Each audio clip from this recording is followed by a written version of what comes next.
pues ya tenemos a Einstein, ya tenemos Max Planck, ¿no? Ya pues está la relatividad, la cuántica, etcétera. Entonces, bueno, pues ya tampoco me pidan tanto, ¿no? Yo me quedé, soy moderno, ¿no? Ya eso, pídanselo al Círculo de Viena. Ellos sí saben de eso, ¿no? Los positivistas del Círculo de Viena, pues eran físicos de primer nivel, ¿no? Entonces, bueno, ¿qué les quiero yo leer solo de esto? Fíjense esta idea que tiene tan extraña el propio Newton, de que el tiempo y el espacio son como una especie de sustancia, son como una especie de ser, ¿no? Son como un objeto. Y la perspectiva leibniziana respecto a que tiempo y espacio son más bien relaciones, ¿no? No es un ser, no es una sustancia, no es un objeto, el tiempo o el espacio, sino más bien el espacio, según Leibniz, serán, y el tiempo serán las relaciones que hay entre las cosas. Y Kant, en la estética trascendental, es por donde estábamos ya terminando nuestra lectura, de lo que se va a encargar es de mostrar cómo ambas perspectivas están en un error. Tanto la perspectiva newtoniana, sustancialista, yo diría, acerca del tiempo, acerca del espacio. Y ahí está lo del espacio que vieron del doctor Lazos y lo del tiempo que hemos platicado de Aristóteles, ¿no? Ya tenemos un poquito una idea acerca del tiempo, ¿no?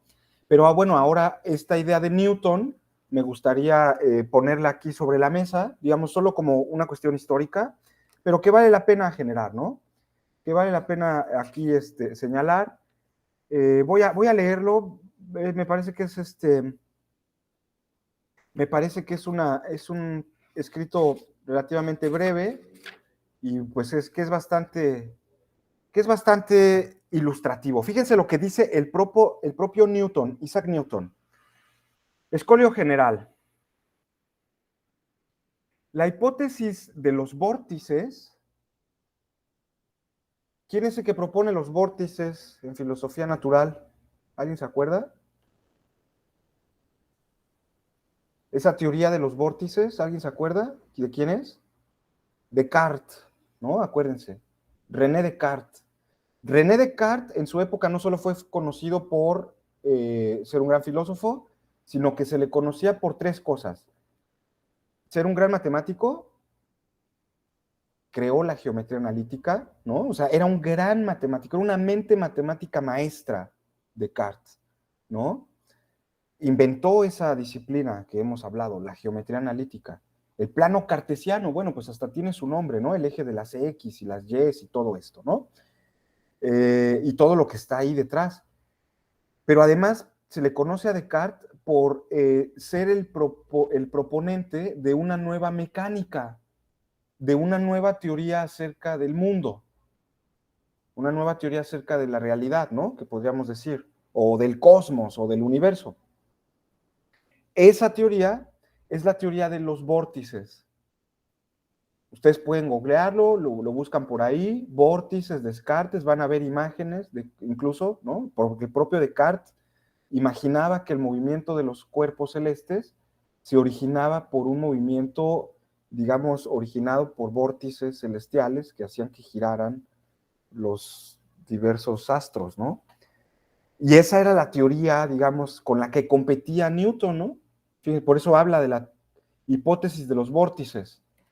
Incluso el nombre de la obra, Principios Matemáticos de Filosofía Natural, Principios Matemáticos de la Filosofía Natural, incluso el nombre es una especie de contestación a la obra cartesiana que se llama Los Principios de la Filosofía, que era una especie de compendio de esos tres saberes que Descartes tenía, ¿no? Saber matemático, el saber mecánico y su nueva metafísica. Su metafísica del cogito, ¿no? Su metafísica de las ideas innatas, etcétera. Entonces, ahí Descartes juega un papel bien relevante, ¿no? Importantísimo. O sea, entonces, el propio título, ¿no? Y es como, porque el enemigo a vencer para Newton era Descartes, ¿eh? con su teoría acerca del universo.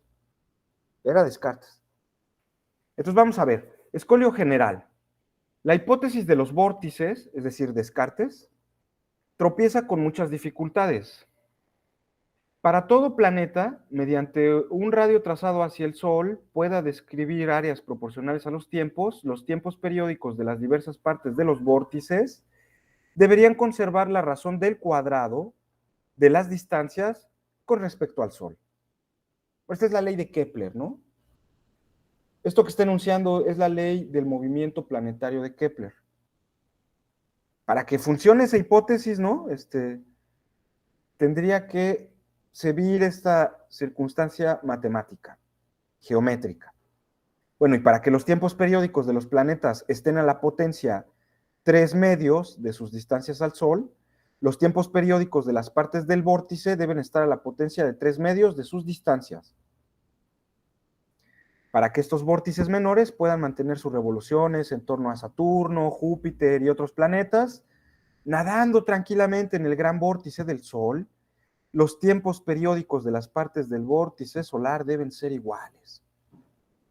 Pero la rotación del Sol y de los planetas en torno a sus ejes, que debería corresponder a los movimientos de sus vórtices, discrepa mucho de estas proporciones.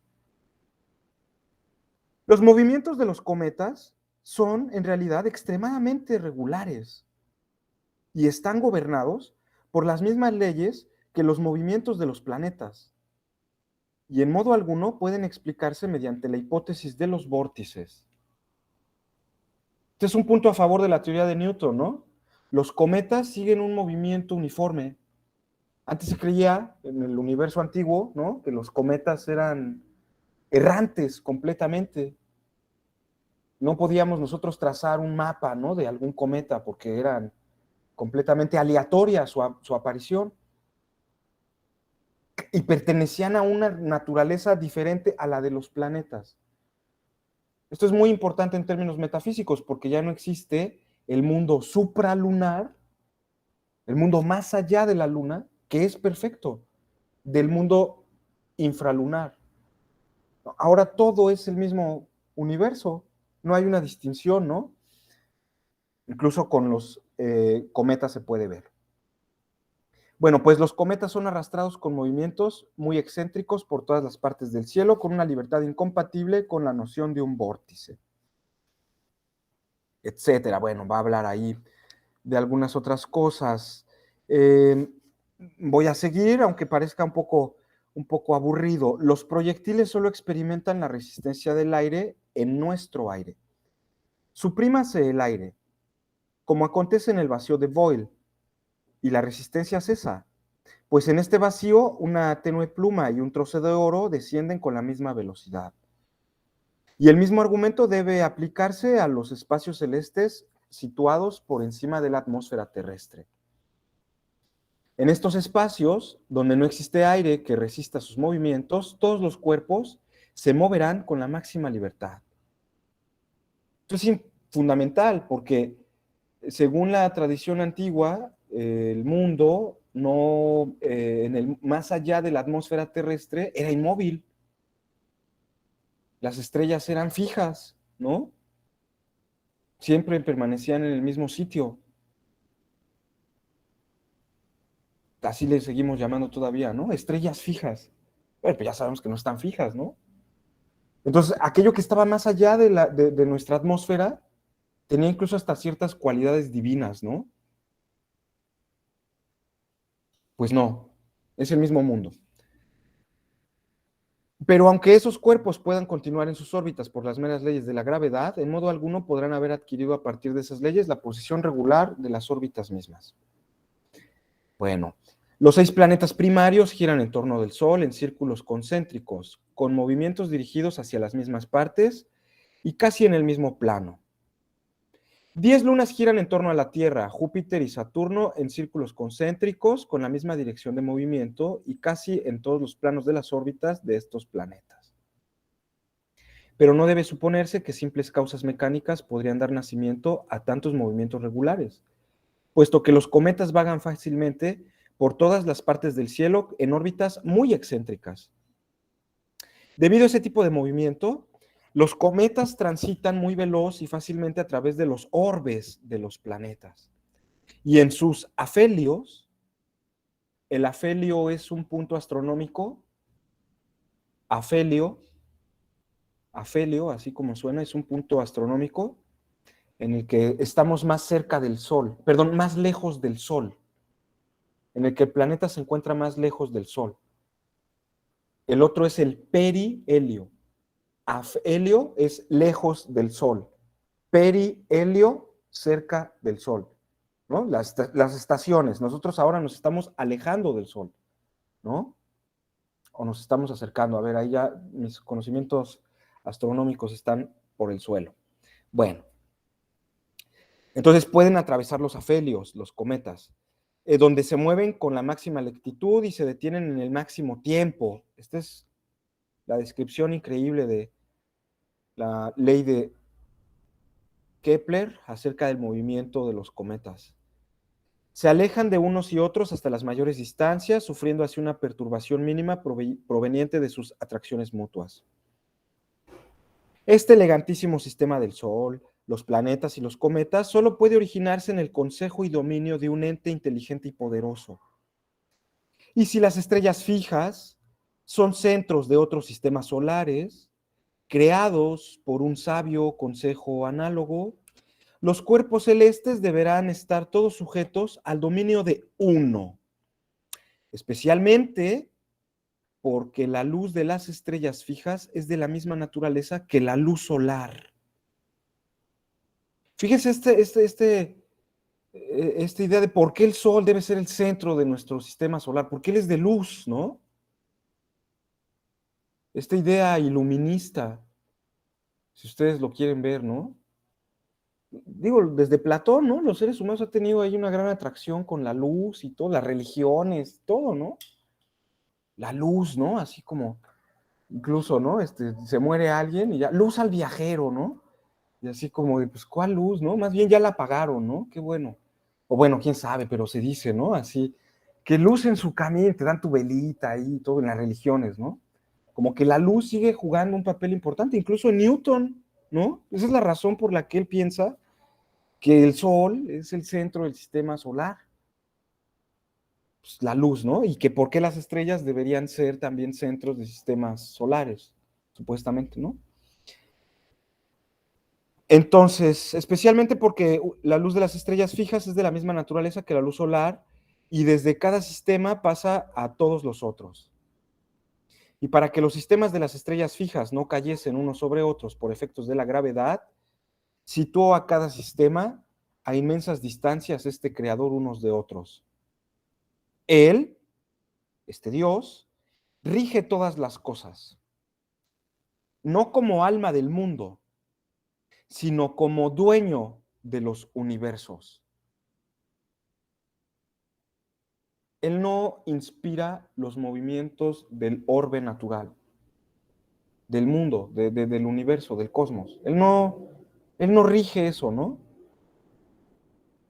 Él no es el que anima que las cosas se muevan, ¿no?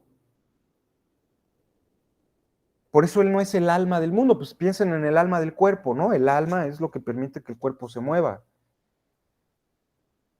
Adelante, José.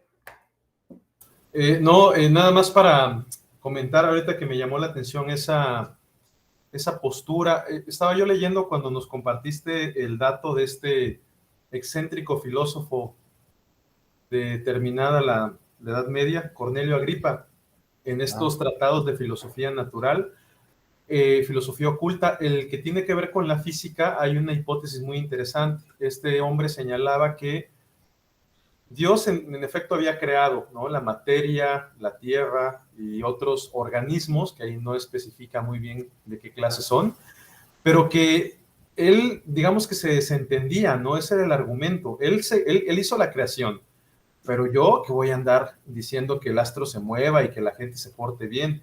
O sea, como que permitía que hubieran otros regentes de la actividad que se hacía en la tierra.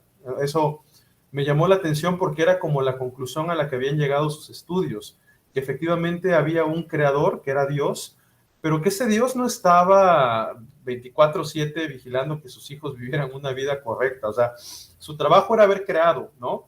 Y de esa creación habían emanado otros seres, incluso de mayor jerarquía que los seres humanos, que eran los que mantenían, digamos, de algún modo los elementos en su orden, ¿no? Y ahorita que mencionabas eso respecto a esta postura física también, pues me llamó la atención porque quizás, si no bien sean contemporáneos, pero hay como que una inspiración, ¿no? En estos postulados. Se me hizo muy interesante la obra esta, no sé qué tan esotérica puede ser en lugar de filosófica, pero creo que, bueno, si hay tiempo libre, valdría la pena leer un poco, a riesgo de que no se te aparezca alguna entidad no deseada, ¿no? Pero sí, me pareció interesante. Sí, bueno, Cornelio Agripa es, pues en realidad un nigromante, ¿no? Podemos decirlo con todas sus letras. Es un mago, especialista en magia negra, magia blanca, etcétera. Pues era un tipo a que eso se dedicaba. Eh, y sí, es parte de una tradición hermética, oracular y así muy no quiero decir supersticiosa. Vamos a dejarlo en este carácter como esotérico, ¿no? Esotérico. Y sí, bueno, pues miren, por ahí hay un filósofo de la ciencia que se llama Ian Hacking. Ian Hacking, ahorita les apunto su nombre, aquí. Ian Hacking. Nada más que no me acuerdo bien el nombre de la obra, pero Ian Hacking tiene en una obra, es de las más famosas, la verdad, hace tiempo que lo leí, pero recuerdo esta idea. Ian Hacking decía que ciertos trabajos acerca de las ciencias experimentales, ¿no? Lo que ahora conocemos como, pues no sé, ir a un laboratorio, ¿no? Estas ciencias experimentales no hubieran sido posibles sin los trabajos de lo que él llama ciencias bajas, que son justamente estas, la magia, ¿no? La alquimia, en fin, otras ciencias, particularmente la alquimia y la magia, ¿no? Que digamos, de cierta manera, pues permitieron el surgimiento también de, pues, no solo en términos conceptuales, ¿no? De la ciencia, sino particularmente en cuestiones de experimentación, construir instrumentos, etcétera. Entonces, ahí les voy a buscar bien la referencia de Ian Hacking. Y sí, bueno, eso por una parte. Luego, ¿qué decir de Newton? Miren, esta idea que nos está dando Newton acerca de Dios, sí, Dios crea el cosmos, Él lo ordena con esta perspectiva matemática que nos ha dicho en toda la obra. Dios es el ordenador de todo esto, pero no es Él el que infunde el movimiento en las cosas. Dios no controla el universo, ¿no? No rige el universo como el cuerpo es regido por la mente. No sé si me explico. Como si Dios fuera el espíritu que anima todo lo que hay, ¿no? No, Dios crea, sí, ordena este universo y luego se desentiende de él. Esa perspectiva, que también aparece en Cornelio Agripa, no solo es de él, también es parte de una perspectiva, pues, de la filosofía llamada deísta, ¿no? Deísta, a no confundir con teísta. El deísmo afirma que sí existe un Dios y todo, pero que no le interesan los asuntos de su creación.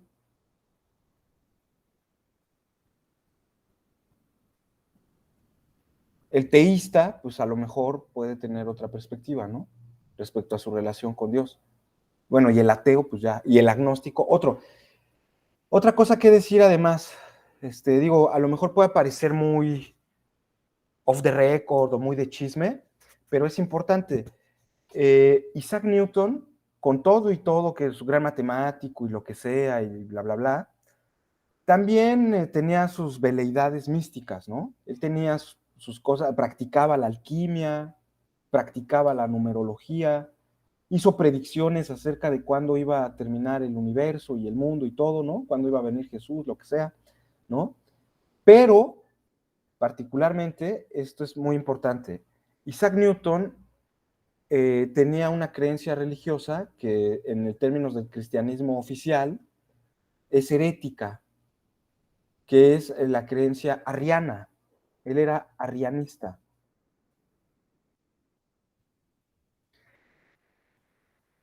A ver, no sé si Nacho por ahí que ahorita está acá, sabe un poquito, se acuerda qué es eso del arrianismo, no, o si no, pues ya yo me lo digo, nada más porque lo veo aquí que está presente. ¿No? A ver ahí, Nacho. Bueno, yo también la adoraría, ¿no? Yo también adoraría a Rihanna, la verdad. Sí, lo que recuerdo era de que más o menos sí es una doctrina cristiana que empezó creo que en el siglo III, si no mal recuerdo. Uh-huh. Y un poco de lo que profesan, un poco de lo que tiene ellos es de que niegan el dogma de la Trinidad, ¿no? Es un poco de lo que recuerdo. Sí, así Y, es, y así también, es. claro, ¿no? Su máximo exponente, con el que tuvo muchas discusiones, Agustín de Hipona, pues, ¿no?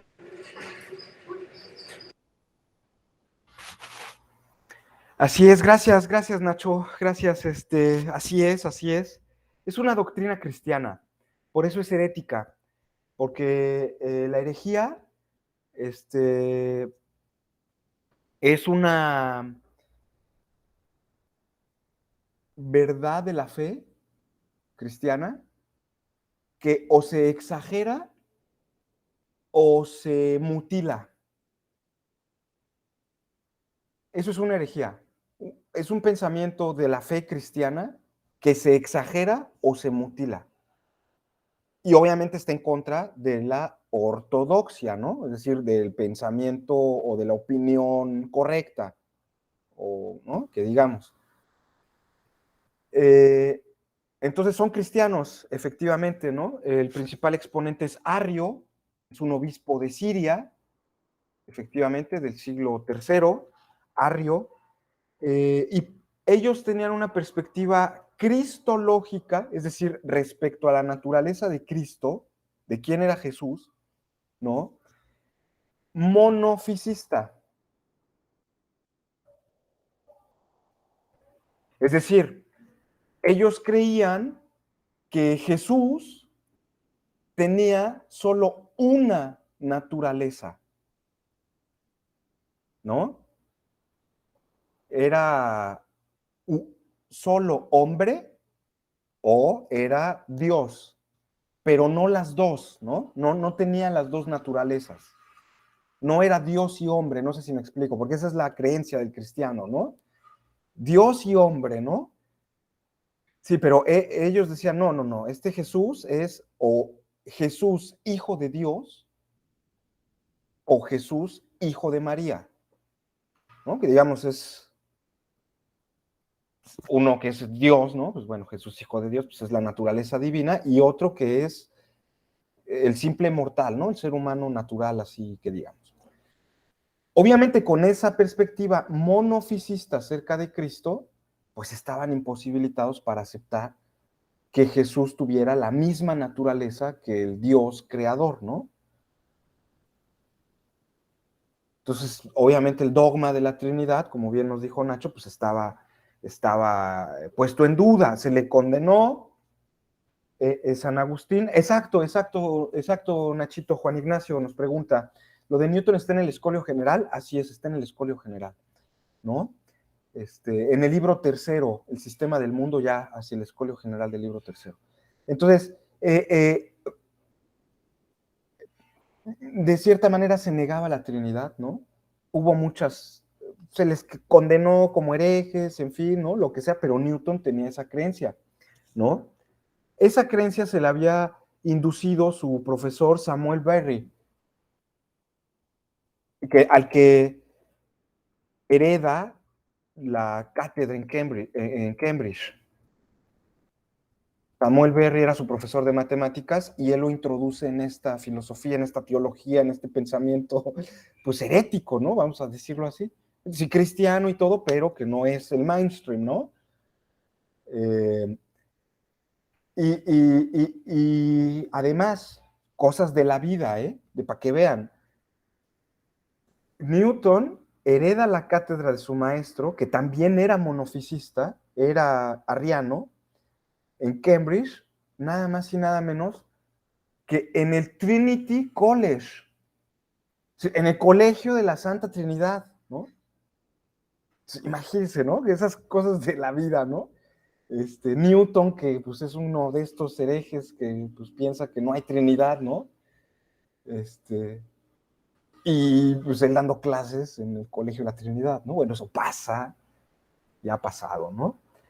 Les digo, puede parecer a veces muy esotérico, muy de chisme, ¿no? Ay, la vida de Newton y tal, pero sí suele tener cierto peso, cierta importancia respecto a su concepción teológica, si quieren, ¿no? O su idea de Dios que está expresando aquí ahora.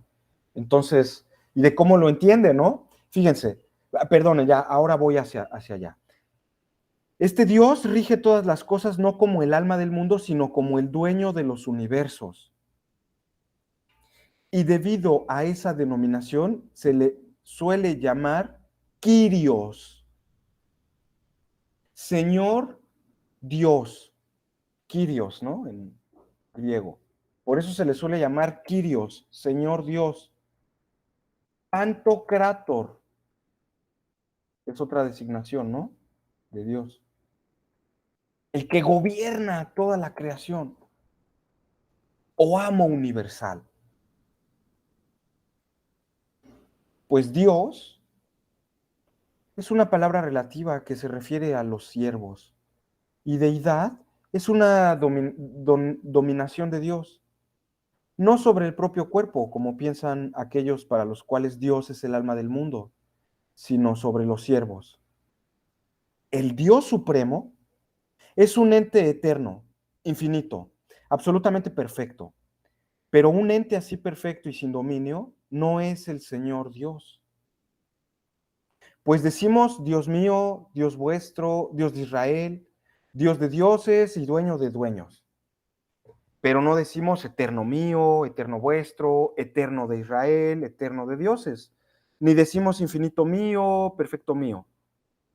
Estos títulos solo guardan relación con los siervos. La voz Dios suele significar dueño, si bien no todo dueño es el verdadero Dios. La dominación de un ente espiritual constituye a Dios verdadero si es verdadera, supremo si es suprema, ficticio si es ficticia. Y de su dominio verdadero se sigue que el verdadero Dios es un ente vivo, inteligente y poderoso. Y de las restantes perfecciones que es supremo o supremamente perfecto. Es eterno e infinito, omnipotente y omnisciente. Esto es, dura desde la eternidad hasta la eternidad. Y está presente desde lo infinito hasta lo infinito.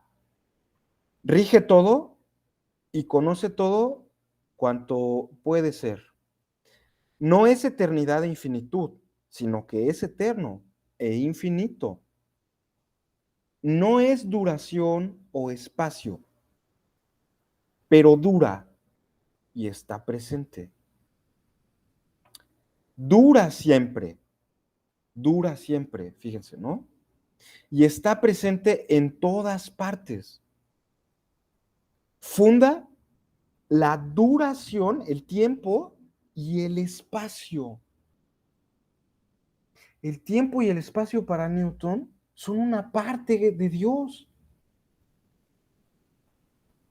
lo que le permite percibirnos. Su sensorium.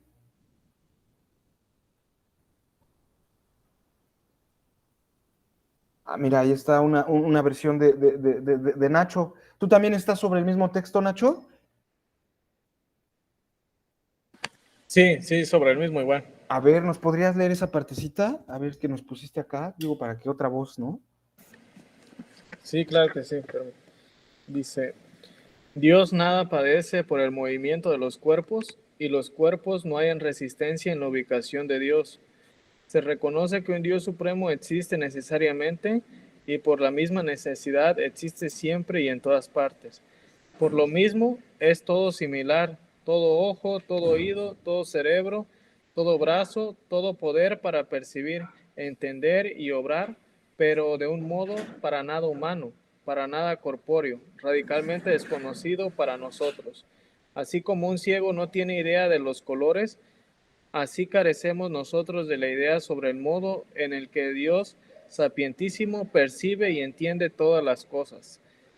Está radicalmente desprovisto de todo cuerpo y figura corporal, con lo cual no puede ser visto, escuchado o tocado, y tampoco debería ser adorado bajo la representación de cualquier cosa corpórea. Tenemos ideas sobre sus atributos, pero no conocemos en qué consiste la substancia de cosa alguna.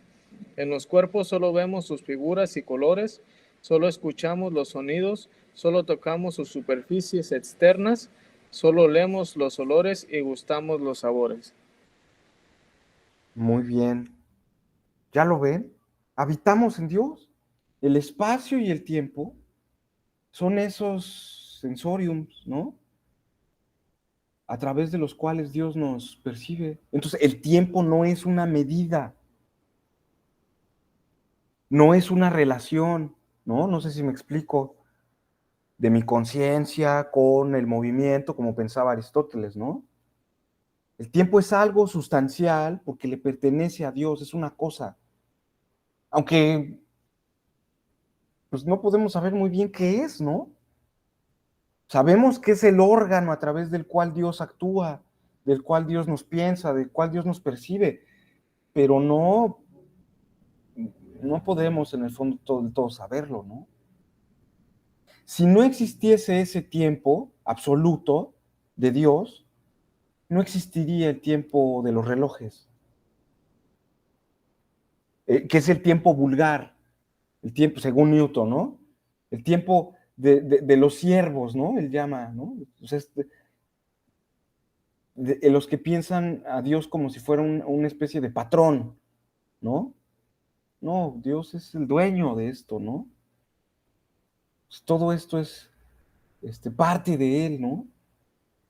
Fíjese, es muy rara esta visión acerca de Dios. Perdonen, ¿eh? No me quería meter tampoco en la teología de Newton, ni mucho menos, ¿no? El chiste es llegar a Kant, a fin de cuentas, ¿no?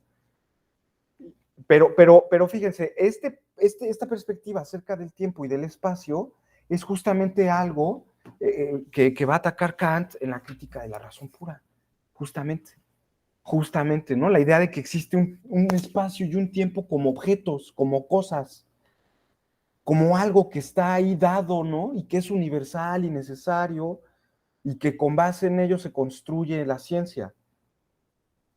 Entonces, al final, fíjense, la física de Newton, todo esto que tenemos aquí, no es otra cosa sino un intento de Newton por conocer a Dios, lo va a decir un poquito más adelante, ¿no? O sea, toda esta cosa que yo he hecho no es sino para conocer a la divinidad o a Dios.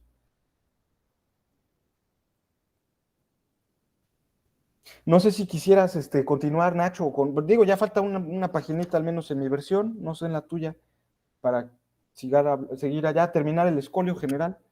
Sí, claro que sí, permítame un poquito. Gracias.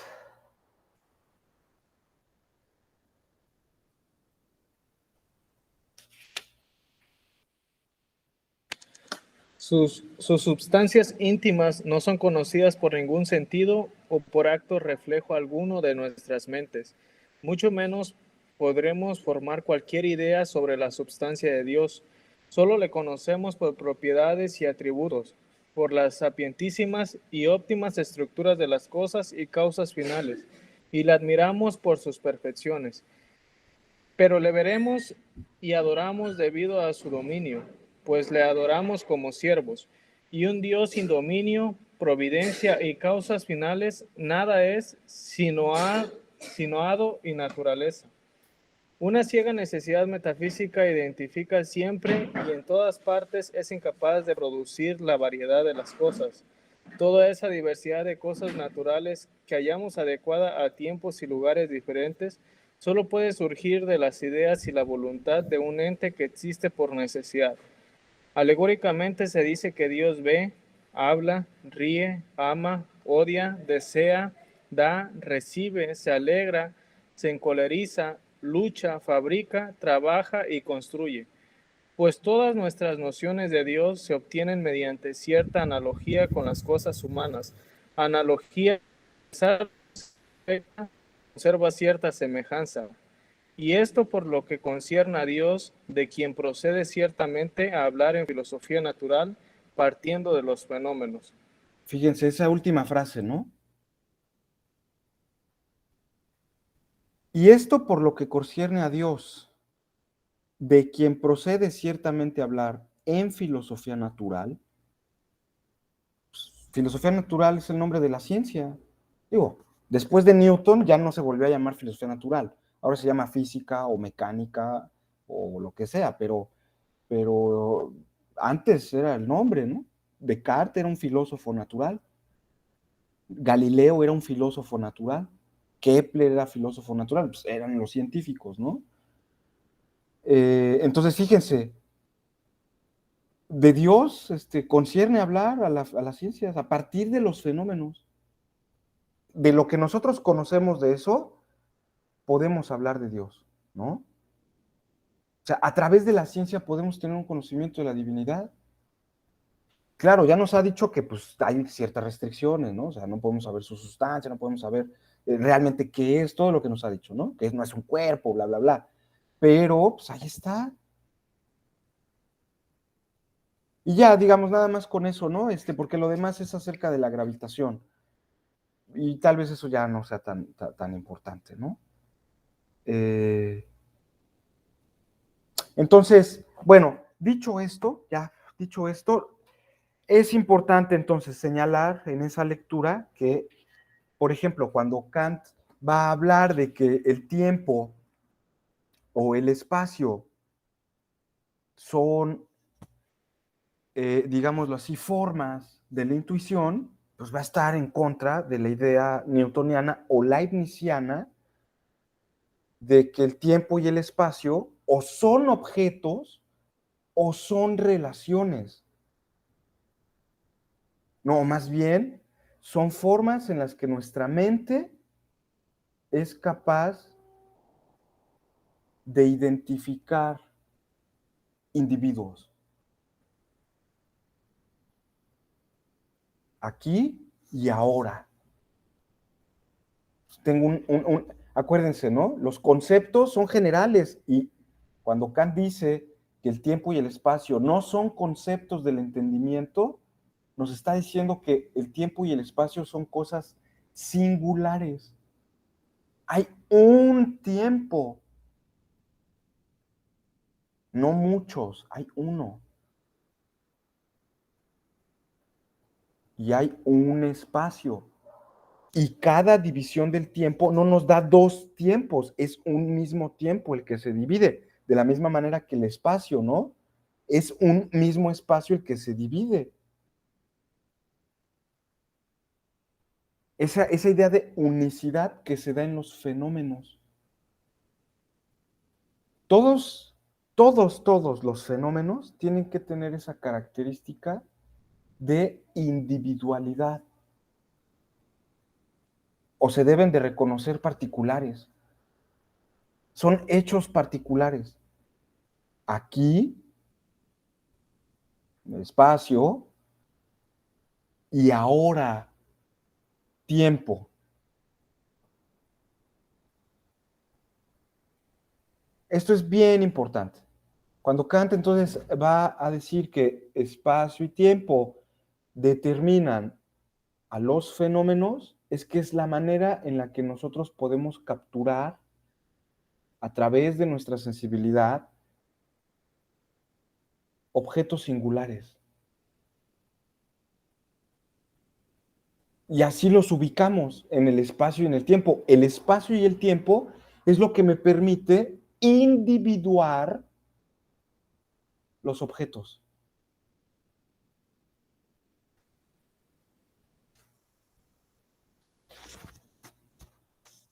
Esto tiene que ver con la diferencia, y esto ya, digamos, me lleva hacia donde quiero que ya dejemos la estética trascendental. Ya vimos la cuestión del espacio, ya vimos la propuesta kantiana acerca del tiempo, hablamos de Aristóteles, vimos Newton, y me interesaría ahora, entonces, simplemente poner de nuevo el punto central digamos, del análisis kantiano en la importancia de la distinción entre la sensibilidad y el entendimiento. ¿Qué es lo que aporta a cada uno de estos elementos, no? El tiempo y el espacio no son conceptuales. No los aporta el entendimiento, los aporta nuestra sensibilidad. No son conceptos. Kant incluso va a decir, son intuiciones puras. Lo va a llamar de muchas maneras al espacio y al tiempo. Formas puras de la sensibilidad, formas a priori de los fenómenos, intuiciones puras, ¿no? Le va a llamar de mil maneras. Eso es un problema en la crítica, ¿no?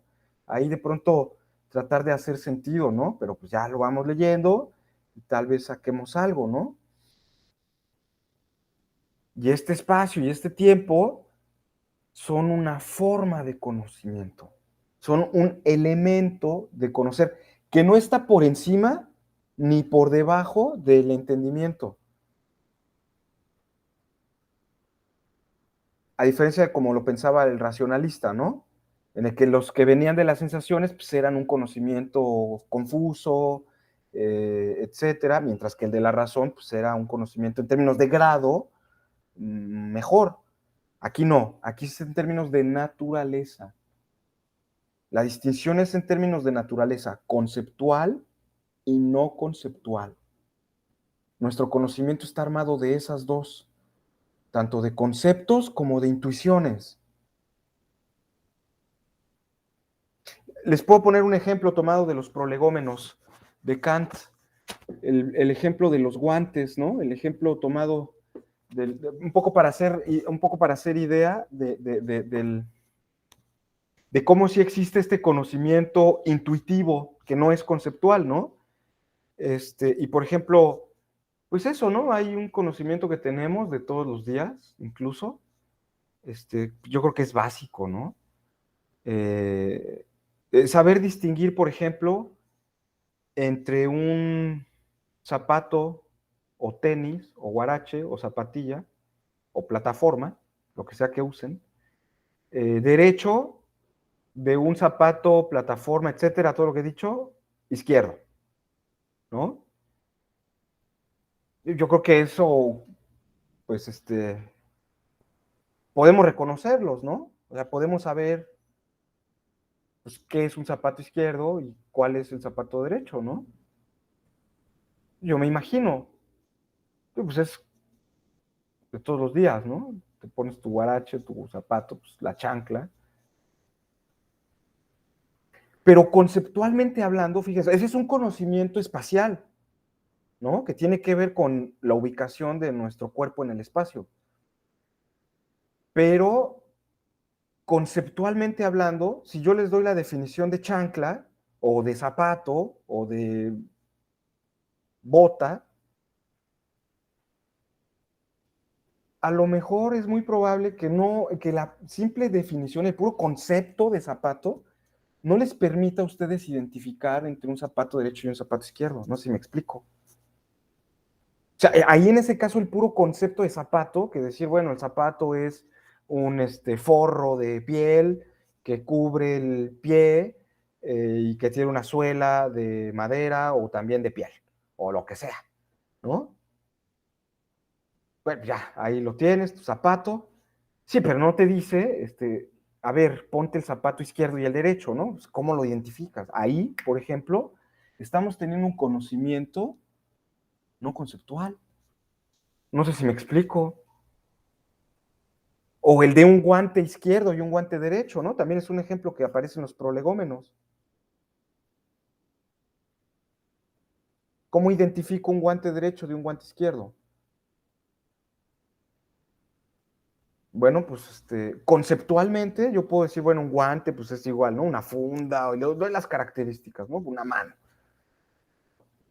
De piel, o de fieltro, o de peluche, o de látex, de lo que sea el material.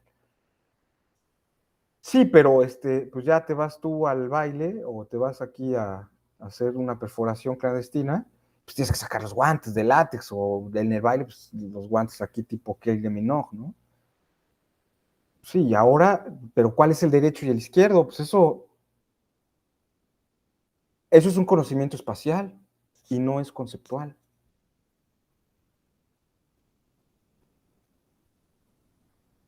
Eso lo sabes, pero no porque sabes qué significa ser un guante, ¿no?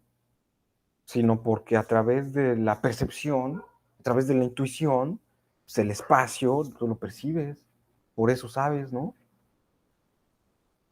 A ver, mano derecha, y ay, ya se va ahí, mano izquierda, y ni sabes, ¿no? Tienes que ver el reloj, a ver en cuál se pone.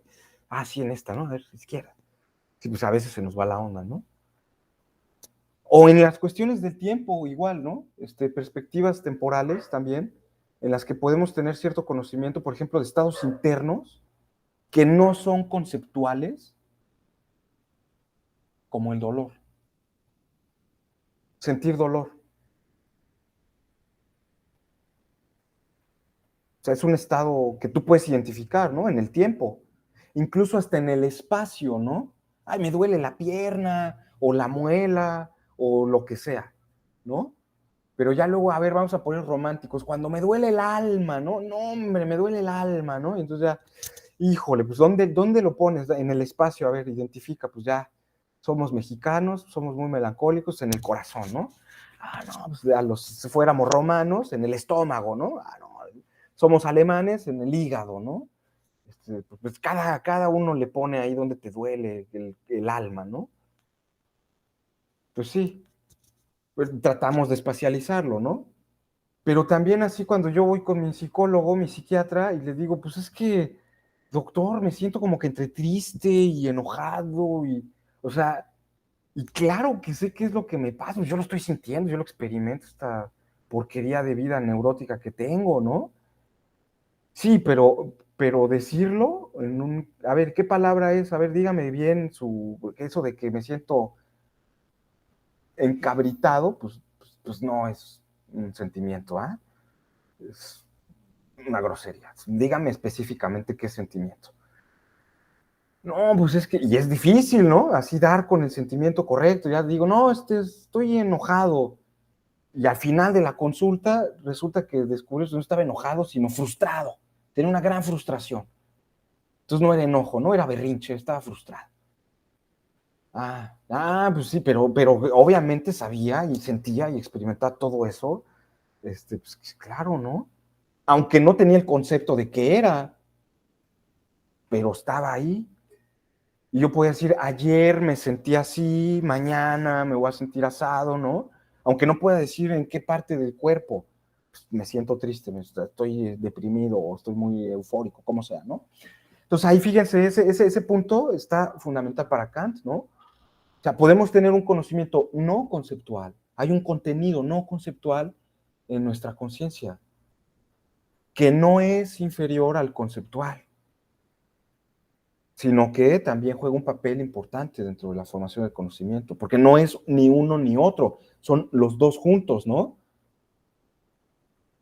O sea, ya yo cuando al final de la consulta le termino de decir a mi loquero, mire, lo que me pasó fue esto, la sensación, el fenómeno, se coordinó con un concepto y al fin pude conocer qué me pasa.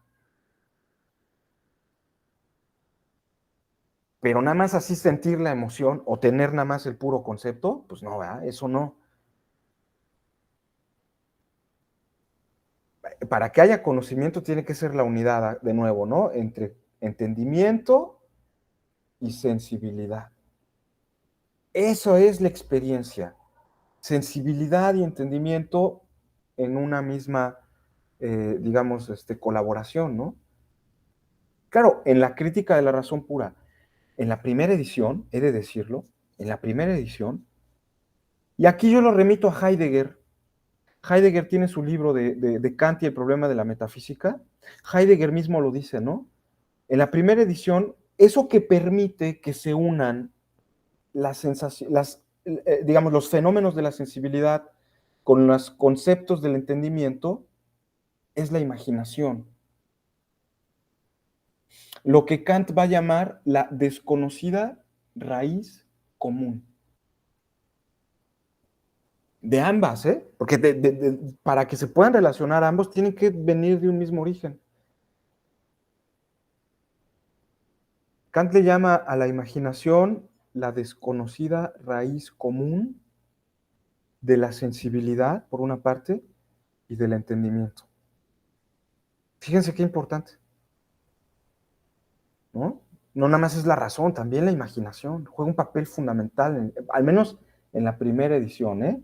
Ya en la segunda edición, el propio Kant le va a dar más peso al entendimiento. Eso sí hemos de decirlo, ¿no? Ya el entendimiento va frente a la sensibilidad o la imaginación, va a tener un papel más importante. Entonces, bueno, quiero ir hacia algunas lecturas. ¿Cómo van ustedes? A ver, antes de que yo siga, antes cuéntenme ustedes cómo van con su lectura. ¿Qué tal va por allá todo?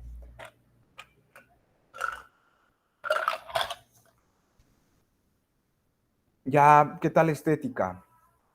Era como por lo último que habíamos nosotros leído aquí en la clase.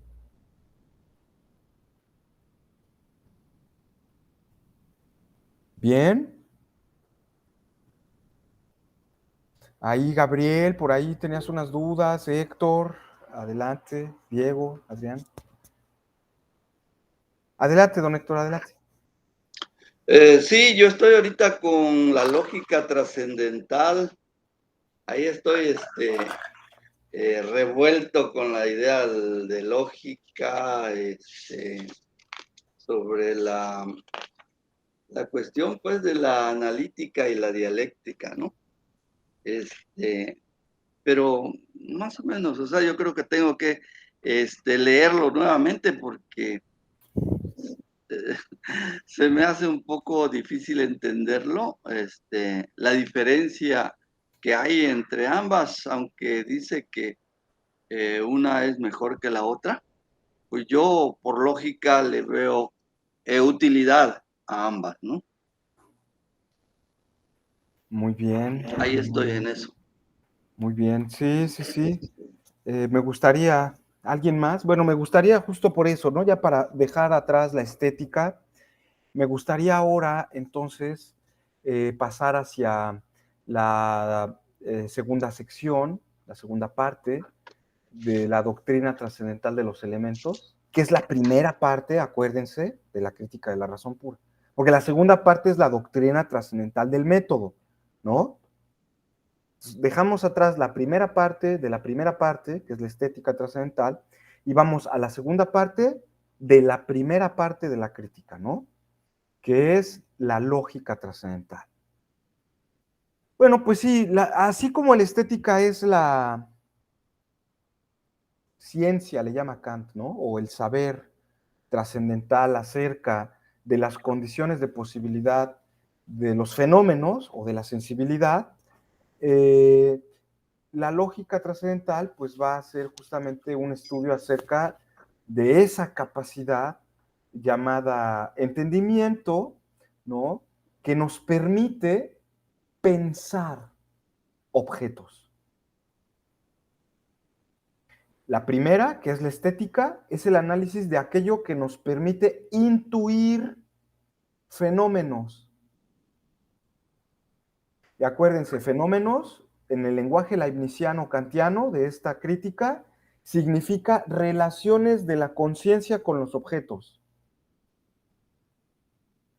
Lo que aparece a una conciencia es un fenómeno, lo que aparece a la conciencia.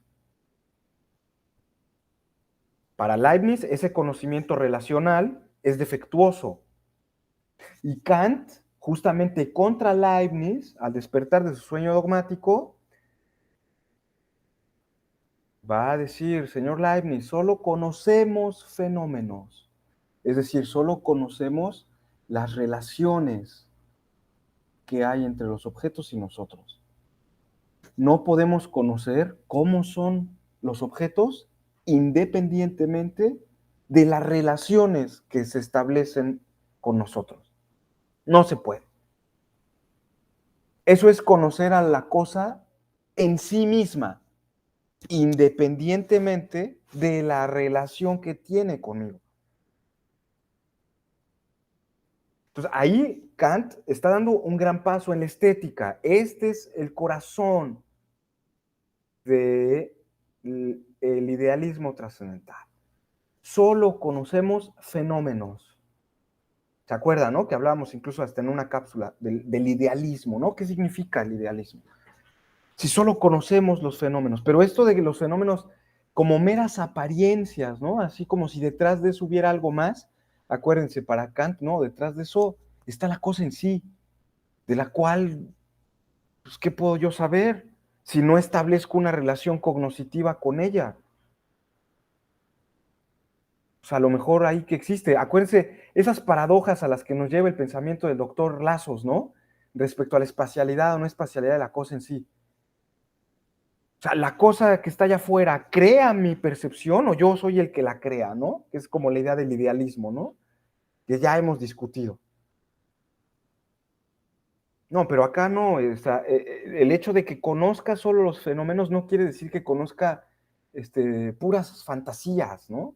O puras apariencias, como si las apariencias fueran algo fake, algo falso, ¿no? No, es que las apariencias es lo único que tenemos acceso. Y a esas apariencias, luego les ponemos conceptos para pensarlos como si fueran objetos.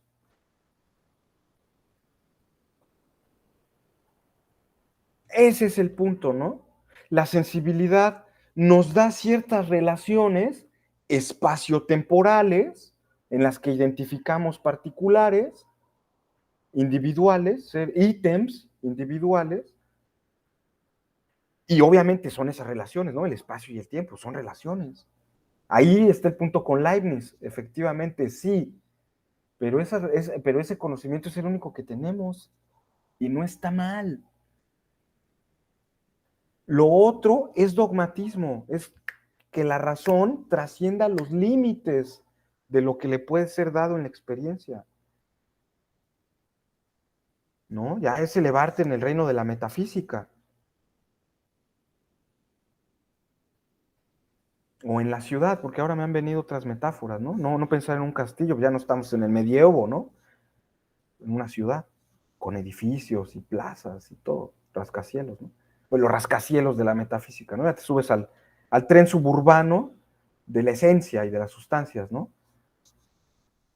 Pues puede ser, pero te elevas ya porque ya no tienes el contacto, porque lo único que conocemos son esas relaciones, son las apariencias, ¿no? Y de nuevo, detrás de esas apariencias no podemos saber nada, ¿no? Entonces, ese punto, pero bueno, me gustaría entonces, ya dicho esto, leer un poquito, ¿qué les parece? La introducción de la lógica trascendental, para tratar de hacer un poco esta idea, ¿no? Ya el entendimiento, entonces ahora lo vamos a aplicar. Ahora va a ser el papel, ya como la estética era de la sensibilidad, ahora va a ser el papel en la lógica trascendental del entendimiento. Por eso se va a dividir en dos secciones, ¿no? El análisis del entendimiento, la analítica del entendimiento y la dialéctica. Porque y fíjense aquí, es en el entendimiento y en la razón donde Kant encuentra el origen de las contradicciones. Esto no es nuevo, esto ya lo sabemos desde las primeras líneas del prólogo A, que la naturaleza de la razón es contradictoria. Sí, entonces, por eso es necesaria la dialéctica, porque ahí se va a analizar esa naturaleza propia, esencial de la razón. Así funciona la razón, ¿no? ¿Se acuerdan? Digo, esto yo me lo sé hasta de memoria. La razón tiene el singular destino de verse acosada por preguntas que por naturaleza no puede rechazar, pero que por su propia limitación, pues nunca va a poder contestar. Entonces, estamos en una situación ahí medio, no quiero yo ser psicótico, vamos a decir en una situación erótica, ¿no? O sea, la razón tiene una naturaleza erótica. No quiero decir que está demente o loca o porque pero bueno, pues nos pide cosas que no nos puede dar, oye, ¿no? No quiero yo hablar mal ni de mis desamores, pero seguro todos hemos pasado por una pareja así, ¿no? Entonces, te exige lo que no puedes dar, ¿no? Pues, oye, pues, pero al mismo tiempo, pues tú sabes que no puedes renunciar a ello en una situación ya de veras tan tóxica, ni modo. Ya no quiero yo ponerme nervioso, ¿no? Entonces, bueno, pues véanlo ahí, ¿no? Por eso va hacia el análisis, ¿no? Sí, perdón, Nacho, pero adelante, José Juan, adelante, José Juan. Bueno, a mí en lo particular me agradó mucho la discusión de hoy por esta, no sé cómo llamarlo, pero para mí es como una confluencia de quizás paradigmas distintos, ¿no? Por ejemplo, pues los que nos hemos dedicado o le hemos dedicado un poco de tiempo al estudio de pues, las ciencias sociales, las humanidades, pareciera que hay como una distancia, ¿no? Muy grande entre las ciencias exactas, las ciencias naturales, las ciencias sociales, ¿no? Pero estos ejercicios de acercamiento, de transversalidad, son muy padres. Estaba yo recordando, por ejemplo, una historia que no sé qué tan ficticia sea, para decir verdad, porque no me consta, pero en alguna ocasión, digamos, en una presentación sobre filosofía política, recuerdo que escuché una conversación muy interesante. Resulta que Thomas Hobbes era un muchacho pues, muy inquieto, ¿no? Y bueno, pues tuvo la fortuna de ser criado por un tío muy adinerado, porque la verdad es que el padre de Hobbes fue corrido prácticamente de Londres, ¿no? Hay un pleito que tuvo con el clero. Y bueno, el muchacho Hobbes fue criado por su tío, que era un acaudalado empresario, ¿no? Y resulta que pues, la chaviza en Inglaterra, cuando llegaba a una edad, digamos, en la que ya podían celebrar sus 15 años, pues acostumbraba que los mandaban a un viaje, ¿no? Así por las grandes capitales de Europa para que pues, conocieran Atenas, Roma, estas ciudades en las que se ha escrito la historia del mundo, ¿no? Pero resulta que según esta historia, digo, no sé qué tan mítica sea o qué tan leyenda, pero bueno, es padre. Este chavo se acerca, el muchacho Hobbes, y le pide a su tío que le catafixiara el viaje, ¿no? Dice, yo no quiero viaje, pues yo no quiero ir a tomarme la selfie ahí en la Torre Eiffel. A mí me interesa mucho acercarme a Galileo, quiero acercarme a Galileo. No sé si era Galileo o a Copérnico, ahora Galileo, no sé si estoy dando un dato erróneo. A Galileo. A Galileo, me interesa mucho los trabajos que se están haciendo en esa área, ¿no? Bueno, el chiste es que según lo cuentan, Hobbes, ese joven Thomas Hobbes, tuvo la oportunidad de entrevistarse con Galileo, quien le estaba explicando, ¿no? Cómo funcionaban las leyes de los cuerpos celestes. Y este muchacho quedó maravillado, o sea, se sorprendió por las leyes matemáticas que regían el movimiento de los cuerpos celestes. Y que quizás años después eso sería la inspiración para su obra en filosofía política, para explicar el Leviatán, donde él expresa las leyes que tienen regidas las relaciones entre los gobernados y el soberano, ¿no? Eso a mí me pareció muy interesante porque apunta, ¿no? A esa, no sé si llamarlo transversalidad de las ciencias o el romance que tienen algunas ciencias con otras áreas del conocimiento que parecieran que no deberían de juntarse, ¿no? Por ejemplo, yo lo digo de forma muy personal porque mi formación en Derecho, pues era una formación muy positivista, ¿no? Aquí puro estudiar códigos y no hay nada fuera de lo que no dicen los códigos, ¿no? Esa es la idea positivista del mundo. Todo lo que está en la ley es lo que existe en la realidad fáctica. Pero cuando uno se va acercando a otras áreas de las ciencias, claro, uno tiene que vivir con el estigma de ser tachado de hereje, ¿no? No ser puritano. Pero creo que sí ayuda a entender muchas cosas, ¿no? Ahora, por ejemplo, que se platicaba este influjo de las leyes matemáticas, ¿no? Y la idea de Newton, digo, son ideas padrísimas que pudiéramos pensar.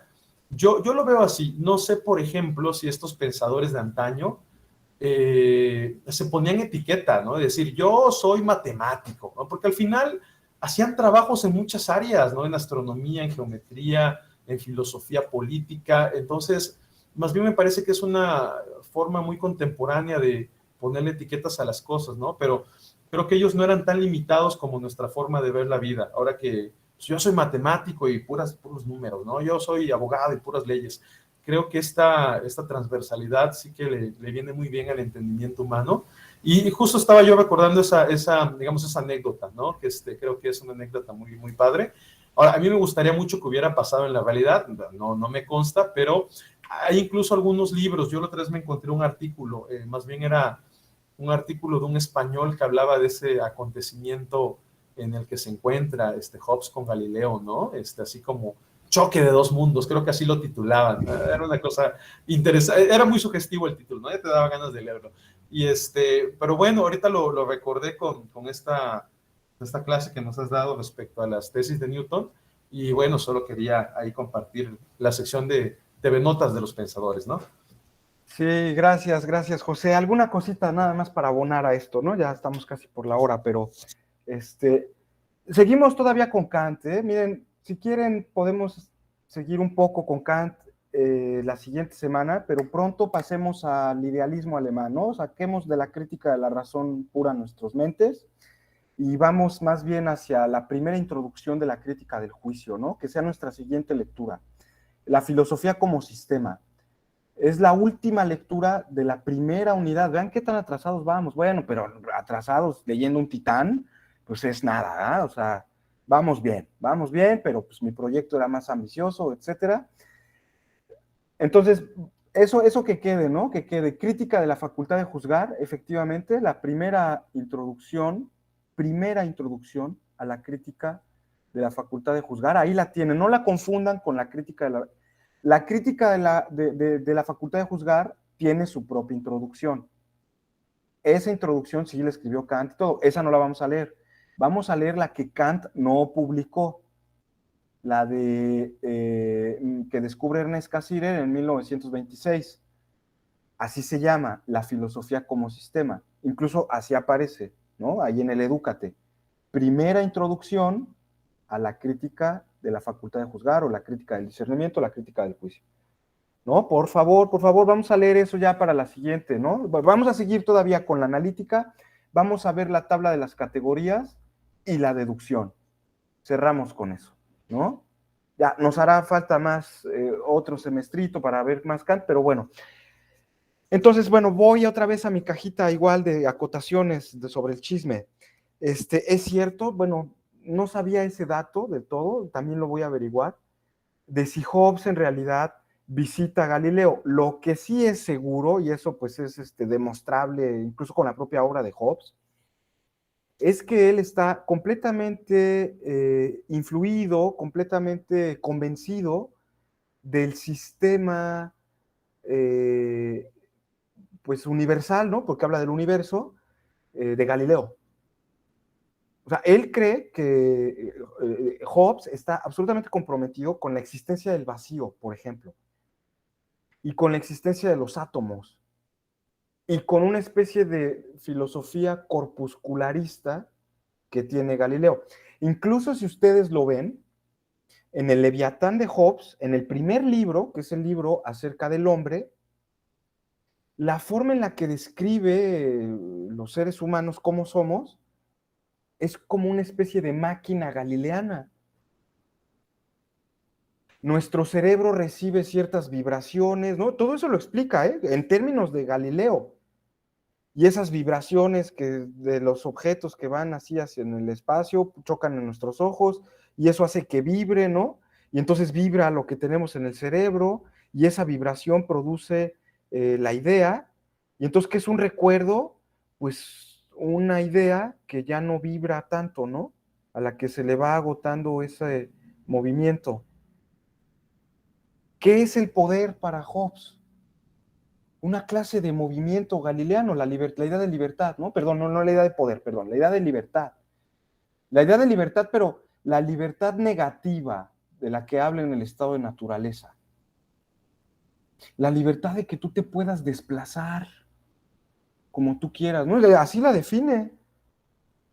La libertad en el estado de naturaleza es una libertad en la que tú te puedes en la que no tienes obstáculos para moverte. Ese es el mundo de Galileo. No sé si me explico, ¿no? Eso es segurísimo, ¿no? Tiene toda su filosofía política el tinte de pues eso, de la ciencia galileana, ¿no? Y no es, miren, y está bueno, o sea, Kant mismo también, se ha dicho mucho que Kant, la crítica de la razón pura, de alguna manera es como una especie de reacción o de justificación incluso de la física de Newton, la fundamentación filosófica de esa ciencia. O sea, a veces se ha creído que es eso, ¿no? Porque habla del espacio como habla Newton, porque habla del tiempo como habla Newton, ¿no? Y sí, es su fundamentación filosófica, ¿no? Bueno, si quieren, órale, vamos a dar que por bueno. Pero más allá de todo eso, hay una cosa que sí tenemos que tener presente. Incluso el propio Kant, ya lo saben, antes de ser filósofo, había hecho cosas de ciencia, ¿no? Le gustaba mucho la geografía, le gustaba mucho también, ya lo saben, tenía una teoría acerca del universo, cómo se había originado el cosmos, ¿no? Que es la tesis Kant-Laplace, ¿no? Ahora que veo aquí al Gabo que está atrás aquí con su universo, pues ahí Kant Laplace, ¿no? Sí, sí, sí, Kant era una... y es que hacia eso voy. Tal vez con Kant los filósofos dejan de ser los genios universales y se convierten en profesores universitarios, en académicos, no sé si me explico. El último gran genio universal, así el último, fue Leibniz, ¿eh? Porque ese sí sabía de matemáticas, ¿no? Pues él inventó el cálculo, ahí estaba peleando con Newton y todo, a ver quién lo había inventado, ¿no? De lógica, pues no se diga también, ¿no? Hizo todo un ars combinatoria de la lógica que dio lugar luego a las calculadoras que ahorita tenemos, el código binario, ¿no? ¿Para qué sirve la filosofía y todo eso? Pues ahí está, tienes tu computadora, ceros y unos, pues Leibniz propuso un modelo ahí de eso, ¿no? En lógica. Metafísica, pues ahí está toda la onda de la mónada y lo que sea, ¿no? Sabía de historia, sabía como 20 idiomas, ¿no? Porque pues él a eso se dedicaba. Él era cortesano, pues era diplomático, vamos a decirlo así, le gustaba viajar por el mundo, ¿no? Andaba en París, nunca llegó a Londres, porque ya la familia de Alemania para la que trabajaba le dijo, vive una vida de junior, y pues la verdad es un gato cualquiera, ¿no? Pues que también no ponga ahí que ya quiere ir a visitar, no sé qué, pero vive en París, ¿no? O sea, conoció la filosofía cartesiana, era un erudito del cristianismo. No, Leibniz era una mente maestra, universal, realmente fue el último. Y ya después de eso, yo diría como que con Kant la filosofía se domestica y entra al salón de las academias. Véanlo, ustedes véanlo, después de Kant, todos los filósofos son profesores. Bueno, ahí menos, ya sabemos quiénes, ¿no? Pues Marx, ¿no? Nietzsche, Schopenhauer. No, bueno, pero esos pues los tenemos aparte, pero todos los demás, pues puro profesor. Schelling, Fichte, Schlegel, todo el idealismo alemán dominó la universidad alemana. Pues era gente universitaria, ¿no? Bueno, entonces, hacia allá va y ya se pierde con Kant, yo diría, él es el último, a mi juicio, ¿no? Tal vez, Habermas, ¿no? Ya en esta época contemporánea sería, ¿no? Tal vez así como un filósofo realmente, así que no es reduccionista, ¿no? Yo nada más sé filosofía de la mente, yo nada más sé lógica, yo nada más sé matemáticas, ¿no? Sino que como que Habermas es el ajonjolí de todos los moles, yo diría, ¿no? Está en sociología, teoría de la historia, hay teoría política y pues derecho y la cosa y pues, ciencias sociales, ¿no? Y filosofía pues también ahí anda, entonces a mi juicio sería como de los últimos. Bueno, pero ya son mis opiniones personales, ¿eh? Tampoco se lo crean. Entonces, bueno, miren, ya he dicho demasiado sobre esto, y nada más hacer una acotación. ¿Qué sigue entonces, no? Por favor, vamos a continuar con la lógica trascendental, la analítica de los conceptos, la tabla de las categorías, bueno, la tabla de los juicios, la tabla de las categorías, y hablar un poco sobre la deducción trascendental. Y bueno, leer el siguiente texto de Kant, la primera introducción a la crítica del juicio. Por favor, traigan más dudas, comentarios, así. Por favor. Y bueno, ya avanzaremos, ¿no? Me quiero quedar con una buena imagen sobre Kant y probablemente con algunas discusiones, ¿no? Con la controversia del panteísmo. Yo creo que si alcanzamos a ver esos dos temas, ¿no? Habremos visto bien qué es el idealismo trascendental y cuál fue la recepción que tuvieron sus contemporáneos, ¿no? Con la controversia, ya llegar a Schelling, a Fichte, bueno, a Hegel, pues cada uno merece un curso, la verdad, ¿no? Ya lo vimos ahorita. Entonces, fue muy ambicioso, pero ahí están las lecturas y adelante, ¿no? Muchas gracias, yo les agradezco, ya estamos por la hora, no sé si quieran agregar algo más, y también, pues, esperarme, perdón. ¿Todo bien? Bueno, pues muchas gracias, les agradezco mucho, y nada más para terminar, así, ahora sí ya, se cuenta que cuando Kant, en sus excesos de soberbia, yo diría, ¿no? Se llegaba él a comparar con Newton, ¿no? Él le llamaba a Newton algo así como mi enemigo en las ciencias, ¿no? Mi rival, no mi enemigo, mi rival en las ciencias, ¿no? Así cuando se ponía muy sangrón, vamos a decirlo así con esas palabras, ¿no? Solía decir eso. Todo esto, todas estas historias sobre Kant y todo, pues aparecen en las biografías, ¿no? De Kant. Hay una muy famosa de un tal, Kieslowski, ¿no? No se llama Kieslowski, a ver, ahorita les doy el nombre. Borowski. Kieslowski es un cineasta. Kieslowski sí no tiene nada que ver con esto. Borowski, un tal Borowski es el que escribe su vida de Kant. Y ahí saben todas estas historias. Pues aburrida también la vida de Kant, pero bueno, ¿qué vamos a hacer? Les agradezco mucho. Muchas gracias, maestro. Muchas gracias, un gusto verlo. Gracias, maestro. A todos. Saludos a todos, que estén bien. Cuídense mucho. Gracias, Síganse cuidando. maestro.